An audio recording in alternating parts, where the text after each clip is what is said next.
All right, today we are diving deep into one of history's great head-scratchers. We're talking about a man who seemed to live outside of time itself, who captivated the royal courts of Europe, and whose story, some believe, is secretly the story of America's founding. Let's get into the incredible legend of Count Saint Germain. You really can't kick this off any other way. This quote from the philosopher Voltaire just says it all, doesn't it? It perfectly sums up the sheer awe and bewilderment the Count inspired. People didn't just think he was smart, they seriously believed he was something else.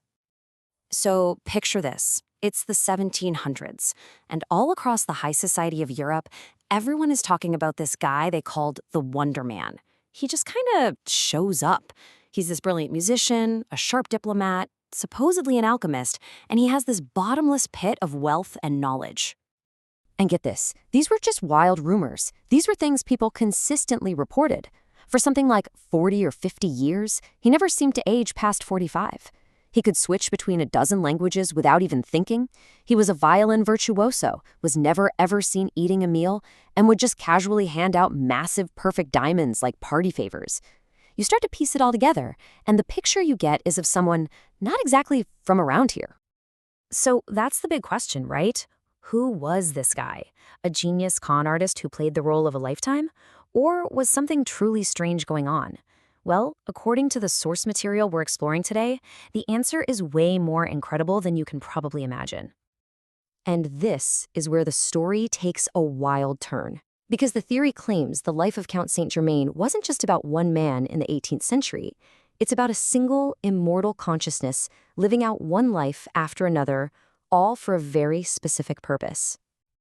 The people who really dug into this, we're talking theoists, esoteric thinkers, modern mystics, they don't think he was just a man at all. They believe he was what's called an ascended master, a highly evolved soul on a mission here on Earth. Okay, so what in the world is an ascended master? The idea is actually pretty straightforward. Think of it like a soul that's lived so many lives and learned so many lessons that it's basically graduated from Earth school. But instead of just moving on, it chooses to come back in different bodies at crucial moments in time to kind of nudge humanity in the right direction. And the scope of this one soul's mission? It is absolutely staggering. The theory claims this same being was Merlin, the power behind King Arthur's throne, then Roger Bacon, a scientist centuries ahead of his time, then Christopher Columbus, the guy who discovered the New World, then Sir Francis Bacon, the visionary statesman, and then, finally, he shows up as the mysterious Count. It's like a highlight reel of Western history.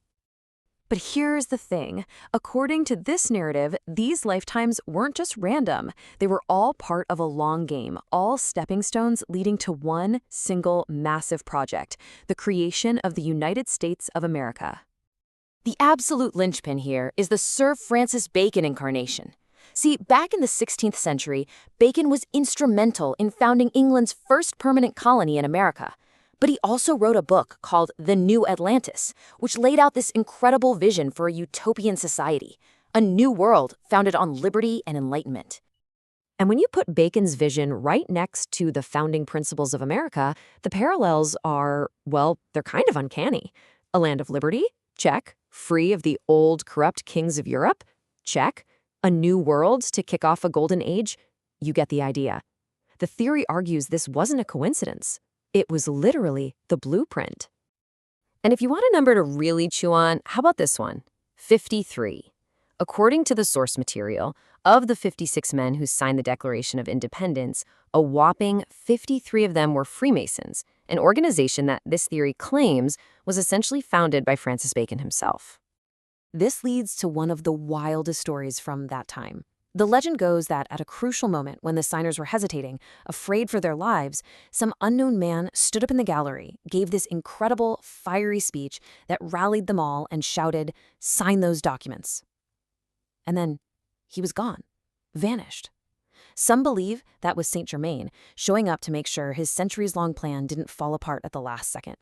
But this grand plan for a new world didn't even start with Francis Bacon.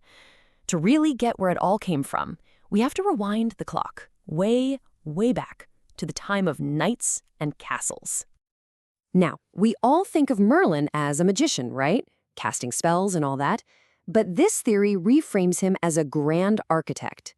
His goal wasn't just to help Arthur become king, it was to unite all of Britain, to establish a common language and culture, and create a stable civilization that could eventually give birth to the democratic ideals that would, centuries later, jump across the ocean.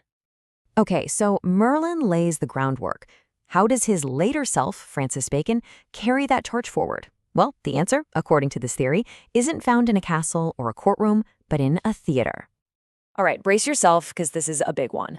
The theory claims that Francis Bacon was the real William Shakespeare, and that he used the plays as a secret code, a way to embed the philosophical teachings of groups like the Rosicrucians and the Freemasons, ideas about freedom and reason and personal power, and spread them to the masses, hidden in plain sight as entertainment. And they point to clues like the number 33. In a first edition of one of the plays, on a single page, the word Francis appears 33 times. Now, 33 just happens to be the cipher number for the name Bacon. Oh, and it's also the highest, most revered degree you can get in Freemasonry, a hidden signature, they say, for anyone who knew the code. So, the Count supposedly died in 1784.